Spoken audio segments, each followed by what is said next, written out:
A little known fact about the Ankh cross is that it symbolizes a mantra or what's also known as a word of power. In ancient Kemet, this was known as a heka or a hekal.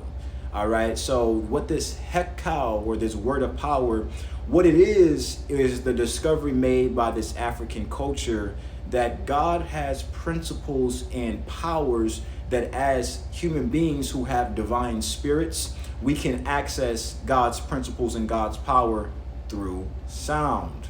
But the way that we access this principle and power through sound is while in a altered state of consciousness that is accessible through trance or what we call meditation. So what the ancient Kemetic priests would do was they would go into a state of meditation, they would chant the Om sound, and this would be able to allow them to intuitively understand that aspect of God. And specifically, when you're talking about the Om, you're talking about the point in time in which the Supreme Being initially created objective reality, meaning that the ancient Kemetic culture is saying with this cross that God initially said Ong or projected the sound Ong when it created our known universe. So by going into meditation for about 15 minutes a day for about 21 days consecutively, one is able to experience a level of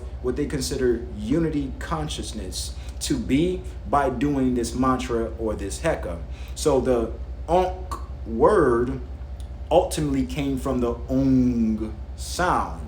And we also know that the ancient Kemetic culture gave this word and gave this power a high value because they even put it into the names of their gods or their deities, which are really just different ways of understanding the one God.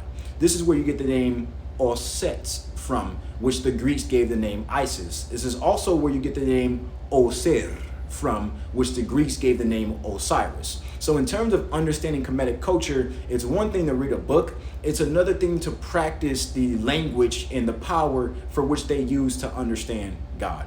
All right. So tap in with me, family. If you love what you just heard about this information, there's more where that came from. Ashe, Ashe.